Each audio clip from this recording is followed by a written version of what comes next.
আপনি হতাশ হবেন না। জীবন নিয়ে আর অভিযোগ থাকবে না। আপনি ভেঙে পড়বেন না। সব অভিযোগ, হতাশা দূর হয়ে যাবে। আমাদের জীবনে যত হতাশা, আমাদের জীবন নিয়ে যত অভিযোগ, আমাদের মনে যত কষ্ট, আমাদের হৃদয়ের ভেতরে যত অস্থিরতা, তার মূলে হচ্ছে এই সমস্যা যে আমরা ভুলেই গেছি আমরা পরীক্ষা দিতে আসছি।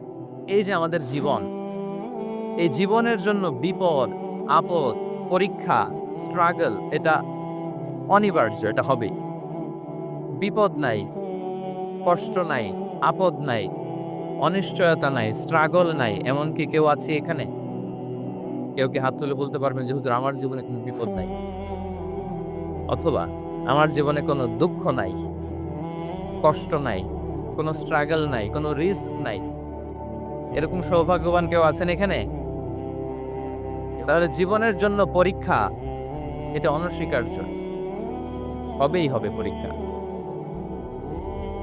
পৃথিবীর জীবনটাই এমন। এভাবেই এই লাইফকে ডিজাইন করা হয়েছে। পরীক্ষা থাকবে, এখানে বিপদ থাকবে। এগুলো উত্তীর্ণ হয়ে আপনাকে যেতে হবে। চিরসুখ, চিরশান্তি এটাই পৃথিবীতে হয় না। চিরসুখ এবং চিরশান্তির জায়গা হচ্ছে জান্নাত। চিরসুখ এবং চিরশান্তি কোথায়? এটা জান্নাতের বৈশিষ্ট্য। চিরসুখ, চিরশান্তি, টেনশন নাই, ঝামেলা নাই, পরীক্ষা নাই, বিপদ নাই, রিস্ক নাই, স্ট্রাগল নাই। এটা হচ্ছে দ্য ফিচার্স অফ জান্নাত, জান্নাতের ফিচার। কিন্তু সমস্যা বাদে তখন যখন জান্নাতের ফিচার আমরা দুনিয়ায় খুঁজি। যেটা পাবো আমরা জান্নাতে, এটা খুঁজি কোথায়? এই তখনই সমস্যা বাদে। And this is the main problem. এটাই বড় সমস্যা। এই সমস্যার সমাধান কোথায়? এটা নিয়ে আজকে আমি কিছু কথা অ্যাড্রেস করবেন ইনশাআল্লাহ। তো তাহলে আসুন শুনি জান্নাতের ফিচার কি। জান্নাতের কমন একটা ফিচার হচ্ছে জান্নাতে there will be no sickness in paradise. জান্নাতে কোনো অসুস্থতা থাকবে না, চিরসুস্থ। সুবহানাল্লাহ পড়েন। চিরসুস্থ, চিরসবল। কেউ অসুস্থ হবে না জান্নাতে। জান্নাত হবে অ্যান্টি এইজিং। জান্নাতে বয়স বাড়বে না কারো। চিরযৌবনা, চিরযুবক, অ্যান্টি এজিং। আপনারা জানেন যে বর্তমান পৃথিবীতে অ্যান্টি এজিং ক্রিম পাওয়া যায় না? ক্রিম, কথা বুঝতেছেন? অ্যান্টি এজিং ক্রিম পাওয়া যায়। তারা বলে এই ক্রিম মাখলে চামড়ায় ভাঁজ পড়ে না। এটার দাম দাম আছে কিন্তু অনেক। অ্যান্টি এজিং ক্রিম লাগায়, শ্যাম্পু ইউজ করে, অ্যান্টি এজিং অয়েল আছে, এটা দিলে নাকি চামড়ায় ভাঁজ পড়ে। ইভেন ভারতের অনেক বড় একজন ব্যবসায়ী মুকেশ আম্বানি, নাম শুনছেন? যে তার ছেলের বিয়ে হয়ে গেল। তো এই মুকেশ আম্বানির স্ত্রী নীতা আম্বানি, সে কিছুদিন আগে এক বটল গোল্ড ওয়াটার খেয়েছে, gold water, and it's cost $60,000। $60,000 দাম এক বোতল গোল্ড ওয়াটারে। কেন? ফর অ্যান্টি এজিং, যাতে বয়সের ছাপ গালে না আপনাকে। এখন বলেন, এভাবে কি আমাদের বয়সকে ধরে রাখা সম্ভব এই পৃথিবীতে? সম্ভব না।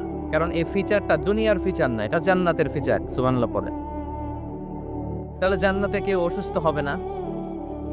জান্নাত হবে চির যৌবন, চির যৌবনা। ওখানে আমরা যুবক থাকব। প্রত্যেকে 33 বছরের যুবক যুবতী হয়ে জান্নাতে ঢুকবো। বিষ্ণু ইসলাম বলেন, আহলুল জান্নাতি জুরদা ওয়া মুরদা ওয়া আবনাউ সালাসিন ওয়া সালাসিন। জান্নাতে যারা যাবে শুভ্র, দাড়িবিহীন, প্রত্যেকে হবে 33 বছর বয়সের। ওই যে 33 বছর বয়সে একবার ঢুকলেন আর বয়স বাড়বে না, ওইটাই চিরকাল ওই বয়স পাবে। জান্নাতের আরেকটা ফিচার হচ্ছে নো ফ্রাস্ট্রেশন, কোনো চিন্তা নাই, দুশ্চিন্তা নাই, হাইপার টেনশন নাই, সজীব, প্রাণবন্ত। সুবহানাল্লাহ। জান্নাতের আরেকটা ফিচার হচ্ছে there is no expiry date in জান্নাত। এক্সপায়ারি ডেট আছে? জান্নাতে যে ঢুকবো 7 দিনের জন্য চেক ইন নাকি? চেক ইন কয় দিনের জন্য? 7 দিন, 10 দিন পরে চেক আউট করে ফেলবে এরকম? No expiry date. আজীবন একবার এন্ট্রি পেলে বের হওয়া টেনশন নাই। আল্লাহু আকবার। তাহলে no expiry date, rather it's eternally. আজীবন থাকবেন, খালিদিনা ফিহা, চিরকাল থাকবেন।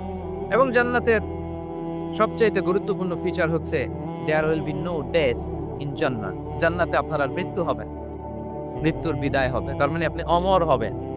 তাহলে আপনি চির সুস্থ, চির সবল হবেন জান্নাতে, চির যুবক থাকবেন, প্রাণবন্ত থাকবেন, আপনি অমর হবেন, আপনি জান্নাতে মরবেন না। জান্নাতীরা যখন জান্নাতে যাবে ফেরেশতারা ডেকে বলবে, ইয়া আহলাল জান্নাতে ইন্না লাকুম আন তাসিফু ফালা তাসকামু আবাদা। জান্নাতীরা চিরকাল সুস্থ থাকবা, অসুস্থ হবা। ইন্না লাকুম আন তাশিব্বু ফালা তাহরামু আবাদা। তোমরা শাবাব থাকবা, বুড়া হবা না। ওয়া ইন্না লাকুম আন তাহিয়াউ ফালা তামুতু আবাদা। চিরকাল বেঁচে থাকবা, মরবা না। এবং সেদিন জান্নাতে মৃত্যু দেয়া হবে, মৃত্যু দেয়া হবে। ইউতাল মাউতু বিকাবশিন আমলাহ। একটা ছাগলের আকৃতিতে মৃত্যুকে আনা হবে। ফায়ুযবাকুল মাউত, মৃত্যুকে জবাই দেয়া হবে। এবার জান্নাতীরা তাকিয়ে থাকবে, ফেরেশতারা বলবে, ইয়া আহলাল জান্নাতি খুলুদুন ফালা মাউত।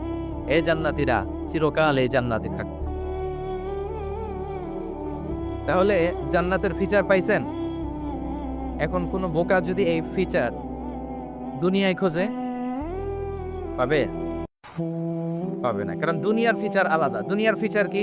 এই দুনিয়াতে বিপদ আসবে, কষ্ট আছে দুনিয়াতে, হতাশা আছে, ভয় আছে, অসুস্থতা আছে, বার্ধক্য আছে, এবং এই দুনিয়ার একটা এক্সপায়ারি ডেট আছে না?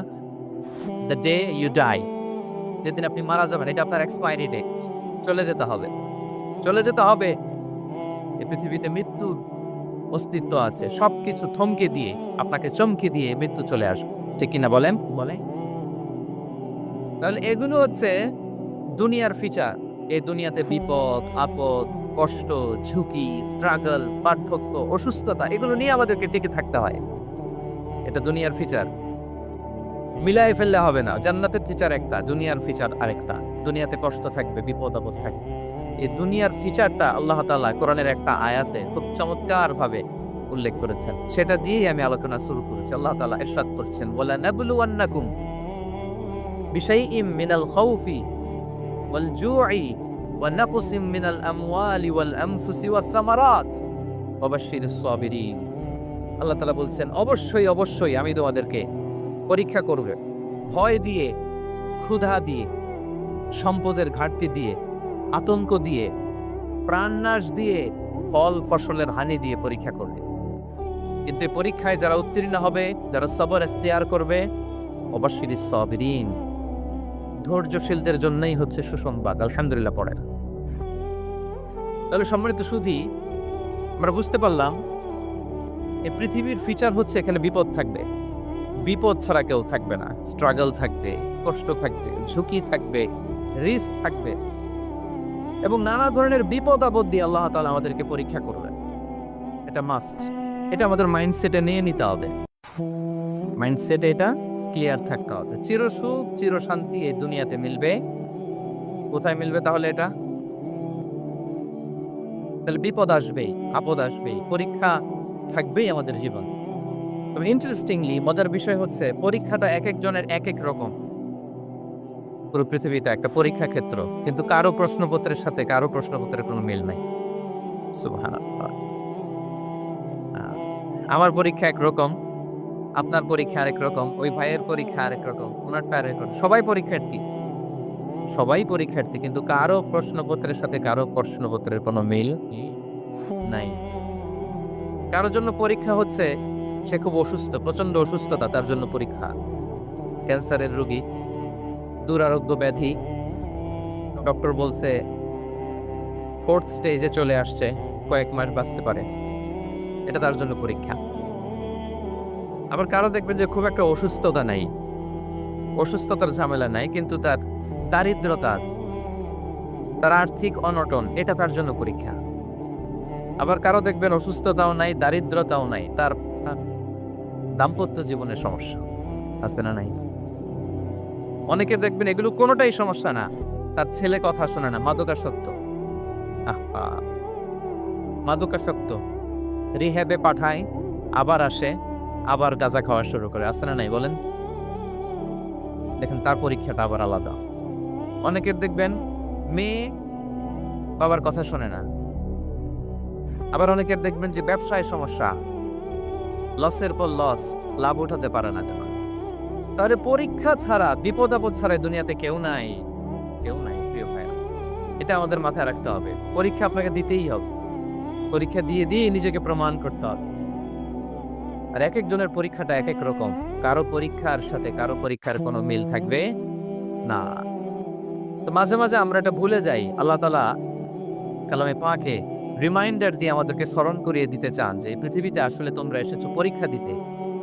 এটাই জীবনের বড় বাস্তবতা। আমাদের জীবনে যত হতাশা, আমাদের জীবন নিয়ে যত অভিযোগ, আমাদের মনে যত কষ্ট, আমাদের হৃদয়ের ভেতরে যত অস্থিরতা, তার মূলে হচ্ছে এই সমস্যা যে আমরা ভুলেই গেছি আমরা পরীক্ষা দিতে আসছি। এটা যদি ভুলে না যান, এটা যদি আপনার মাইন্ডসেটে থাকে যে পুরো জীবনটা একটা পরীক্ষা, তাহলে দেখবেন কোনো কিছু আপনাকে কাবু করতে পারবে না। আপনি হতাশ হবেন, জীবন নিয়ে আর অভিযোগ থাকবেন, আপনি ভেঙে পড়বেন না, সব অভিযোগ হতাশা দূর হয়ে যাবে। তারপরে বুঝতে পারলাম পরীক্ষা আপনাকে দিতেই হবে। পরীক্ষা দেয়া ছাড়া এই পৃথিবী থেকে চলে যাওয়ার কোনো চান্স বা সুযোগ আমাদের কারো নেই। সূরাতুল আনকাবুতে আল্লাহ তাআলা এই কথাটা আরো চমৎকার ভাবে বলেছেন। আল্লাহ তাআলা ইরশাদ করেছেন, আহাসিবান নাসু আইয়াতরাকু আইয়াকুলু আমান্না ওয়া হুম লা ইফতানুন ওয়ালাকাদ ফাতান্নাল্লাযীনা মিন ক্বাবলিহিম ফালা ইয়া'লামান্নাল্লাহুল্লাযীনা সাদাকু ওয়া লা ইয়া'লামান্নাল কাযিবিন। আল্লাহ বলেন, মানুষ কি ভেবেছে সে শুধু বলবে আমি ঈমানদার আর তাকে আমি জান্নাতে ঢুকাই দিব? না, কখনো না, কোশ্চিনকালেও না। বরং পূর্ববর্তীকালে যারা পৃথিবীতে এসেছিল তাদেরকে আমি পরীক্ষায় নিয়েছি, পরীক্ষা করেছি, এবং তাকেও ঈমানের প্রশ্নে সে সত্যবাদী মানে মিথ্যাবাদী পরীক্ষা দিয়ে দিয়ে নিজেকে প্রমাণ করতে হবে। ঠিক কিনা বলেন? পরীক্ষা দিয়ে আপনাকে প্রমাণ করতে হবে। এবং এই পরীক্ষার ব্যাপারটা এটা যে শুধু আমরা সাধারণ মানুষ, আমাদের জীবনে দুঃখ বিপদ পরীক্ষা এমন না। এই পৃথিবীর সবচেয়ে শ্রেষ্ঠ মানুষ যারা ছিলেন তাদেরকে আল্লাহ পরীক্ষা নিয়েছেন। বলেন তো এই পৃথিবীতে সবচাইতে শ্রেষ্ঠতম মানুষ কারা? সবচাইতে শ্রেষ্ঠ ভালো মানুষ কারা ছিল পৃথিবীতে? বলেন তো নবীরা। আওয়াজ করে বলেন তো কারা? তো বলেন তো নবীদের জীবনে পরীক্ষা ছিল কি ছিল না? হ্যাঁ ছিল। বেশি না কম? বিষ্ণু ইসলামকে জিজ্ঞাসা করা হলো, আইয়ুন নাসি আসাদ্দু বালাআন ইয়া রাসূলুল্লাহ, হে আল্লাহর রাসূল এই পৃথিবীতে কাদের জীবনে পরীক্ষা বেশি? বিষ্ণু ইসলাম বললেন, আল আম্বিয়া, নবীদের জীবন। আল আম্বিয়া সুম্মাল আমসাল ফাল আমসাল, সবচেয়ে জীবনে পরীক্ষার সম্মুখীন সবচেয়ে বেশি হয়েছেন নবীরা। তারপরে নবীদের পরবর্তী অবস্থান যাতে সিদ্দিকিন যারা, সোহাদা যারা, সলিহিন যারা, আল্লাহওয়ালা যারা, কাদের জীবনে পরীক্ষা বেশি? ইউবতালার রাজুলু আলা হাসাবি দীনি, ব্যক্তির দিনদারি যত বেশি তার জীবনে আল্লাহর পরীক্ষাও তত বেশি। আপনি আল্লাহওয়ালা হবেন, আপনার জীবনে পরীক্ষাও অনেক বেশি। এজন্য ইমানদার হওয়া যেমনি মর্যাদার, ইমানদারের জীবনে পরীক্ষাও হবে অনেক বেশি। এবং পরীক্ষা যত বড়, খেয়াল রাখতে হবে, মন খারাপ করার কোনো সুযোগ নেই। পরীক্ষা যার জীবনে যত বড়, সেটাতে সফল হতে পারলে ওটার প্রতিদানও বড় দেব।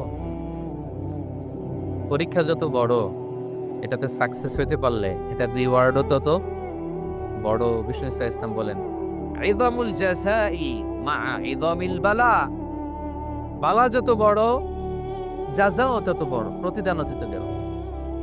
কারণ নবীদের জীবনে যদি খেয়াল করেন দেখবেন, যেই নবীর জীবনে পরীক্ষা যত বেশি সেই নবীর জীবনে সফলতাও তত বেশি।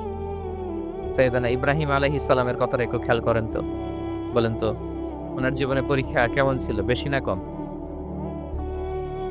ওনার জীবনের পরীক্ষা থেকেই তো আমরা এই শব্দটা ব্যবহার করি, আমরা বলি অগ্নি পরীক্ষা। কি বলি? মানে আগুনে নিক্ষেপ করা হয়েছে সাইয়েদানা ইব্রাহিম আলাইহিস সালামকে।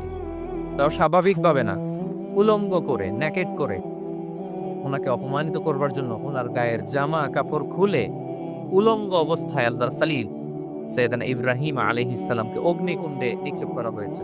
এরকম এক্সপেরিয়েন্স এই অডিটোরিয়ামের ভেতরে আমাদের কখনো হয়েছে? তাহলে সাধারণ মানুষের জীবনের পরীক্ষা আর নবীদের জীবনের পরীক্ষার মধ্যে পার্থক্য আছে না নাই? ওই পরীক্ষায় উনি পাশ করে ফেললেন। ৮৬ বছর পর্যন্ত আল্লাহর কাছে দোয়া করলেন, আল্লাহ আমাকে একটা নেককার সন্তান দাও। আল্লাহ সন্তান দেয় না। ৮৬ বছর পরে আল্লাহ তাআলা সাইয়েদানা ইব্রাহিম আলাইহিস সালাম এবং হাজারের ঘরকে উজালা করে সন্তান দিলেন। সাইয়েদনা ইসমাঈল আলাইহিস সালাম পৃথিবীতে আসলেন। কত বছর বয়সে? ৮৬ বছর বয়সের এখানে কেউ আছেন? হ্যাঁ? আছি আমরা কেউ? নাই। ৮৬ বছর বয়সে প্রথম সন্তান পেয়েছে। তাদের ঘরকে উজালা করে আল্লাহর নবী সাইয়েদনা ইসমাঈল আলাইহিস সালাম আসলেন। এবার আল্লাহ বললেন, যাও স্ত্রীকে আর এই কলিজার টুকরার সন্তানকে থাকো তো প্যালেস্টাইনে। প্যালেস্টাইন থেকে ১,৫০০ কিলোমিটার দূর দ্য ব্যারেন ল্যান্ড, ওই মক্কার ধুধু মরু প্রান্তরে রেখে আস, যেখানে কেউ নাই, মানুষ নাই, গাছ নাই, পাখি নাই, পানি নাই, যাও রেখে আস। আচ্ছা বলেন তো, ৮৬ বছর পরে যে লোকটা সন্তান পেল, বুঝেশুন উত্তর দিয়েন, ৮৬ বছর পরে যে লোকটাকে আল্লাহ তাআলা সন্তান দিল, তার হৃদয়ে ওই সন্তানের জন্য মায়া বেশি না কম? এমনি তো আমাদের প্রথম সন্তানের হিস্ট্রিটা একটু খেয়াল করেন তো। প্রথম আমাদের যে মেয়ে হয়েছিল বা যাদের ছেলে হয়েছিল, তার প্রতি আদর, সোহাগ, দরদ, ভালোবাসা, আল্লাহ কত ছিল। ৮৬ বছর বয়স আল্লাহ তাআলা ওনাকে সন্তান দিলেন, দিয়ে বললেন যাও হাজারকে আর ইসমাঈলকে মক্কার ধুধুমরু প্রান্তরে রেখে আস। আল্লাহ তাআলা বলতে দেরি, চলে যেতে দেরি নাই, মুহূর্তে উনি রওনা হয়ে গেল। সুবহানাল্লাহ বলবেন না? রেখে আসলেন মক্কার ধুধুমরু প্রান্তরে। এবার আল্লাহ বললেন যাও, রিটার্ন ব্যাক টু প্যালেস্টাইন, প্যালেস্টাইনে চলে যাও। চলে গেল, হৃদয়টা ভেঙে খান খান। অনেক বছর পরে আল্লাহ তাআলা আবার অনুমতি দিলেন, যাও এবার ছেলেকে রেখে আসতে পারো, যাও প্যালেস্টাইন থেকে আবার মক্কায় যাও। সাইয়েদনা ইব্রাহিম আলাইহিস সালাম প্যালেস্টাইন থেকে আবার ১,৫০০ কিলোমিটার পথ পাড়ি দিয়ে, এখনকার মতো ফ্লাইটে যায় না, গাড়িতেও না, উটে কিসে করে। উনি যে কতবার মক্কা থেকে ফিলিস্তিন এসেছেন আর গিয়েছেন, ইয়ত্তা নেই। গেলেন, এবার ছেলেটা হাঁটতে পারে, দৌড়াতে পারে, একটু একটু কথা বলতে পারে, আব্বা আব্বু ডাকতে পারে। কেমন মায়া লাগে বলেন তো? মায়া ভালোবাসায় যখন টইটম্বুর, ঠিক ওই মুহূর্তে আল্লাহ বললেন ছেলেকে জবাই করো, জবাই করো ছেলে। আল্লাহ তাআলা বলতে দেরি করেছেন, আল্লাহর আদেশ পালনে ১ সেকেন্ডও তিনি দেরি করেন নাই। ছুরি চালালেন, জান্নাত থেকে দুম্বা নিয়ে আসা হয়। এভাবে আল্লাহর নবী ইব্রাহিম আলাইহিস সালাম ওনার জীবনের প্রতিটি ক্ষেত্রে যেখানে আল্লাহ তাআলা ওনাকে পরীক্ষা নিয়েছেন, উত্তীর্ণ হয়েছেন। এবং দেখেন ওনাকে আল্লাহ তাআলা কি উপহার দিলেন, আল্লাহ তাআলা ওনাকে খলিলুল্লাহ উপাধি দিলেন, আল্লাহর বন্ধু। সুবহানাল্লাহ বলে। আল্লাহ তাআলা বলছেন, ওয়া ইযিবতালা ইব্রাহিমা রাব্বুহু বিকালিমাতিন ফাআতাম্মাহুন ক্বালা ইন্নী জাঈলুকা লিন-নাসি ইমামা। আল্লাহ অনেকগুলো পরীক্ষা নিয়েছিলেন সাইয়েদনা ইব্রাহিম আলাইহিস সালাম, প্রতিটা পরীক্ষায় সাকসেসফুলি পাস করেছেন, গোল্ডেন এ প্লাস। আল্লাহ বলেন, ইন্নী জাঈলুকা লিন-নাসি ইমামা, I'm gonna make you the leader for the entire human being. I'm gonna appoint you as a leader for the entire universe. গোটা বিশ্বের জন্য, গোটা মানবতার জন্য আমি তোমাকে লিডার বানিয়ে দিলাম। ইযমুল জাযাই মা ইযমিল বালা। পরীক্ষা যত বড়, ওই পরীক্ষায় পাস করলে ওইটা ফলাফল ও প্রতিদানও বড়। তাহলে দেখেন প্রিয় ভাইয়েরা, সাইয়েদনা ইব্রাহিম আলাইহিস সালামের জীবনে পরীক্ষার কোনো শেষ ছিল না। আমি আপনি কোথায়? আল্লাহর খলিলের জীবনে যদি এত পরীক্ষা থাকতে পারে, আমি আপনি কোথায় বলেন তো? এবার বলেন, সাইয়েদনা মূসা আলাইহিস সালাম, ওনার জীবনে তো কোনো পরীক্ষার ছিল না। গুণে শেষ করতে পারবেন? জন্মটাই তো হয়েছে পরীক্ষার মধ্য দিয়ে। মিশরের ছেলে সন্তান হইলে ফেরাউন বলছে জবাই করো। ওনার মা এরকম সিন্ধুকে করে ভাসায় দিলেন নীল নদীতে। আল্লাহু আকবার! কি একটা রোমাঞ্চকর পরিস্থিতির মধ্য দিয়ে আল্লাহ তাআলা ওনাকে বাঁচালেন। জন্মই হয়েছে পরীক্ষার। বড় হইলেন, ফেরাউনের ভয়ে দেশ ত্যাগ করলেন, মিশর থেকে মাদিয়ান। আবার আল্লাহর আদেশে যখন ফিরে আসলেন, আবার ফেরাউনের সাথে তর্ক বিতর্ক, যুদ্ধ। একটা রাত আল্লাহ নবী মূসা আলাইহিস সালাম শান্তি মতো মিশরে ঘুমাতে পারেনি। একটা রাত শেষ পর্যন্ত এই ফেরাউন মূসা আলাইহিস সালামকে ধাওয়া করেছে। ফেরাউনের ধ্বংসের আগ পর্যন্ত সে মূসা আলাইহিস সালামকে ধাওয়া করেছে। তার মানে মূসা আলাইহিস সালাম এই বিপদ আপদ পরীক্ষা এগুলো থেকে মুক্তি পান নাই। এবার বলেন ঈসা আলাইহিস সালামের কথা, ওনার জীবনে তো পরীক্ষা ছিল না। কি পরীক্ষা ছিল? হ্যাঁ, আল্লাহু আকবার। Same scenario, goes to the biography of every messenger in the world. সব নবীর ক্ষেত্রে একই ঘটনা ঘটেছে। সাইয়েদনা ঈসা আলাইহিস সালাম দাওয়াত যখন দিলেন, ওনার বিরোধিতা শুরু হলো, ওনাকে হত্যার ষড়যন্ত্র হলো, ইভেন কি ওনাকে মারার জন্য বনি ইসরায়েলেরা উদ্ধত হলো, জানে বাঁচবার জন্য পালালেন, এক ঘরে ঢুকলেন, চারদিক দিয়ে ঘেরাও করলো, উনি দরজা জানালা লাগাই দিলেন। ওরা বললো একজন দরজা ভেঙে জানালা ভেঙে ভিতরে ঢুকে দেখো বেটা ঈসা কি করে। একজন ভিতরে ঢুকছে, ঢুকার সাথে সাথে বল রাফাআহুল্লাহু ইলাইহি, আল্লাহ তাআলা ঈসা আলাইহিস সালামকে উপরে উঠায় নিলেন। আর যেই লোকটাকে তারা ভিতরে ঢুকালো তার চেহারাকে আল্লাহ তাআলা ঈসা আলাইহিস সালামের চেহারার মতো করে দিলেন। এবার তার বাইরের সাথীরা বলে ঘটনা কি, বেটা ঈসাও বেরোয় না, আমাদের লোকটাও বেরোয় না, সবাই ঢুক। দরজা ভেঙে ভেতরে ঢুকে দেখে ঈসা দাঁড়ায় আছে। বলেন তো এটা ঈসা না মিসা? এটা কি আসল ঈসা? ওমা কতালু ওমা সলাবু ওয়ালাকিন শুব্বিহা লাহুম। আল্লাহ বলে তোমরা আমার নবী ঈসাকে হত্যাও করতে পারো নাই, শুলেও চড়াতে পারো নাই, আমি সেফটি সিকিউরিটি দিয়ে আমার নবী ঈসা আলাইহিস সালামকে আকাশে তুলে নিয়েছি। তাহলে ওনার জীবনও পরীক্ষার শেষ ছিল না। এবার যদি আমরা বিশ্বনবী সাল্লাল্লাহু আলাইহি ওয়াসাল্লামের জীবনের দিকে তাকাই, ওনার জীবনটা দেখেন তো। আমাদের প্রিয় নবী বিশ্বনবী মুহাম্মদুর রাসূলুল্লাহ সাল্লাল্লাহু আলাইহি ওয়াসাল্লাম, ওনার জীবনে কি স্ট্রাগল ছিল? স্ট্রাগল মাক্কি জীবনের কথা যদি একটু খেয়াল করেন, দেখেন তো 3 বছর শিয়াবে আবি তালেবে জেল কেটেছেন, না খেয়েছিলেন। ওনার বংশের লোকেরা প্রথমে ছাগল খেয়েছে, ছাগলগুলো যখন শেষ, ছাগলের চামড়াগুলো শুকিয়ে ওইটা খাইছে। গাছের পাতা ছাল এগুলো খেয়ে খাবারের অভাবে বেহুশ হয়ে পড়ে থাকতো কারা। না খেয়ে কয়দিন ছিলেন আপনি? আমি কয়দিন ছিলাম না খেয়ে? মনেই তো পড়ে না, না খেয়েছিলাম কিনা কোনোদিন। এ হচ্ছে মাক্কি জীবন। মেন্টালি প্রেসার দেয়া হয়েছে। বিশ্বনবীর চাচা আবুল আহাব তার 2 ছেলে উতবা আর উতাইবা, এদের সাথে বিয়ে দিয়েছিলেন 2 মেয়ের। যখন দাওয়াত দেওয়া শুরু করলেন 2 মেয়েকে ডিভোর্স দিয়ে দিল। দেখেন একটা বাবার জন্য প্রাপ্তবয়স্কা মেয়েকে যখন উঠায় নেওয়ার আগে ডিভোর্স দেয়, তার মানসিক অবস্থাটা কেমন থাকে বলে? মেন্টালি প্রেসারাইজ করা হয়েছে, ফিজিক্যালি অ্যারেস্ট করা হয়েছে। বিষ্ণু ইসলাম যখন নামাজে দাঁড়াতেন, কোটের পচা নারী ভুড়ি বিষ্ণুনবীর কাঁধে চাপিয়ে দেওয়া হতো। আপনার জীবনে এরকম ঘটছে কখনো? আপনি নামাজ করতেছেন, কোটের পচা নারী ভুড়ি আপনার কাঁধে চাপিয়ে দেওয়া হয়েছে? কয়দিন হয়েছে এরকম? কয়দিন হয়েছে? হ্যাঁ, তারপরে তো আলহামদুলিল্লাহ বেরোয় না মুখ দিয়ে। কেমন আছেন হুজুর? কইেন না, বেশি একটা সুবিধার না, তাই না? বেশি একটা একটু মিলাবেন। কতটুকু পরীক্ষা আমরা দিয়েছি। তায়েফে গেলেন বিশ্বনবী, তায়েফে গেছিলেন জমির বায়না দিতে, তাই না? জমি কিনবে তায়েফে। তায়েফবাসীদেরকে জাহান্নামের আগুন থেকে বাঁচাতে গিয়েছিলেন, নিজের জন্য না। সেখানে তায়েফের ছেলেরা পাথর মেরেছে বিষ্ণু ইসলামের গায়ে। এত শুভ্র দেহ ছিল, চেহারা ছিল, বিষ্ণুনবীর গা দিয়ে ঝরঝর করে রক্ত ঝরেছে। ফিজিক্যাল হ্যারাসমেন্টের শিকার হয়েছেন বিষ্ণু ইসলাম। যখন যেদিন বিষ্ণু ইসলামকে হত্যার ষড়যন্ত্র করা হলো, আল্লাহ তাআলার আদেশে তিনি মক্কা থেকে মদিনা হিজরত করলেন। মদিনাতে যে একটা রাত, 7ম হিজরির আগ পর্যন্ত শান্তিতে ঘুমাতে পারেন নাই। 3 দিকে 3 ইহুদি বসতি, বনু কাইনুকা, বনু নদীর, বনু কুরাইজা। খাওয়ার মধ্যে বিষ মিশিয়ে দেয়া হয়েছিল বিষ্ণু ইসলামের।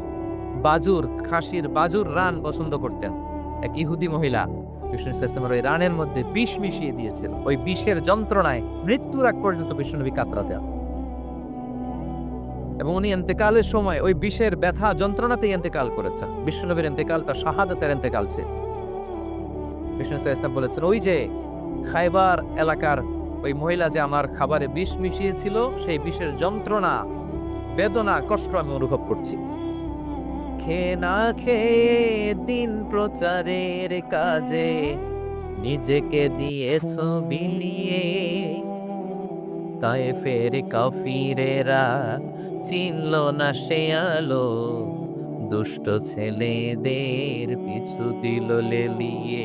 পাথরের আঘাতে ক্ষত বিক্ষত হয়ে সারা শরীর থেকে রক্ত ঝরে। হে রাসূল তোমাকে ভুলি আমি কেমন করে, হে রাসূল তোমাকে ভুলি আমি কেমন করে, হাজার ব্যথা বেদনার পরে ফিরে আসনি তুমি আপন ঘরে, দিনের আলো তুমি ছড়িয়ে দিতে চলে গেলে মদিনায় মক্কা ছেড়ে, হে রাসূল তোমাকে ভুলি আমি কেমন করে, হে রাসূল তোমাকে ভুলি আমি কেমন করে। ঠিক কিনা বলেন? একতারা শান্তির ঘুম তিনি দিতে পারেন নাই। প্রিয় ভাইয়েরা, তাহলে আমরা কি বুঝলাম? বিশ্বনবীর জীবনে পরীক্ষা ছিল কি ছিল না? আমাদের উপায় আছে? আমরা বাঁচতে পারবো এই বিপদ আপদ পরীক্ষা জঞ্জাল থেকে? বাঁচতে চাইলেও বাঁচতে পারবো? পারবো। ইমাম মালিক আলাইহি রাহমা নাম শুনেছেন? ইমাম মালিক, ওনার জ্ঞান থেকে লাখো লাখো মানুষ উপকৃত হয়েছে, কোটি কোটি মানুষ উপকৃত হয়েছে।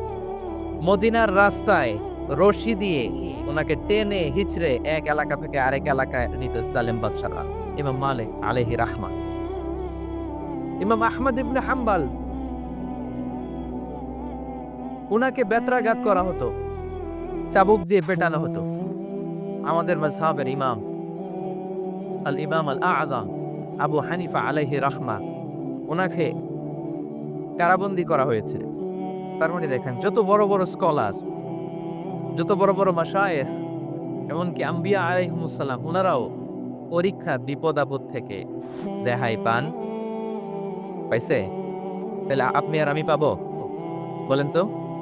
তাহলে এটা আমাদের ব্রেইনে গেঁথে নিতে হবে যে জীবন মানেই এখানে বিপদ থাকবে, পরীক্ষা থাকবে, স্ট্রাগল করে করে আমাকে আগাতে হবে। কেউ আমার জন্য রেড কার্পেট বিছিয়ে রাখবে না। এই জীবনটা বড় জটিল। This is life, how it's design. এভাবেই পৃথিবীকে ডিজাইন করা হয়েছে। এখানে বিপদ আছে, কষ্ট আছে। এই পরীক্ষা দিয়ে দিয়ে আপনাকে উত্তীর্ণ হতে হবে। বুঝতে পেরেছেন প্রিয় ভাইয়েরা? নাও দ্য কোশ্চেন আরাইজ, এখন প্রশ্ন হচ্ছে, কেন আল্লাহ এই পরীক্ষা নেন? কেন? আল্লাহ তাআলা সূরা মুলকে বলেছেন, এই পৃথিবী সাজানোর, এই জীবন মৃত্যুর এই খেলা, এর উদ্দেশ্যটাকে আল্লাহ তাআলা স্পষ্ট করে বলেছেন। আল্লাযী খালাকাল মাউতা ওয়াল হায়াতা লিয়াবলুয়াকুম আইয়ুকুম আহসানু আমালা। জীবন মৃত্যু দিয়ে তোমাদের জীবনকে সাজানো হয়েছে এজন্য, যাতে করে তিনি তোমাদের পরীক্ষা করতে পারেন। কি করতে পারেন? তোমাদের মধ্যে কে সৎকর্মে অগ্রগামী, কে কাজে ভালো, আমলে ভালো, এটা দেখার জন্য। বেসিকলি আল্লাহর দেখার প্রয়োজন নাই, আমাদেরকে দেখানোর জন্য এই পরীক্ষার আয়োজন। আমি ভালো করবো না খারাপ করবো এটা আল্লাহ জানে না? তো ওনার পরীক্ষা করা লাগে কেন? কথা বলেন। আমি জান্নাতি না জাহান্নামী এটা আল্লাহ জানেন না? বেসিকলি আমাদেরকে জানানোর জন্য এই পরীক্ষার আয়োজন। কাদেরকে জানানোর জন্য? মানে তুমি জেনে যাও তুমি জান্নাতি না জাহান্নামী। আমি ভালো করেই জানি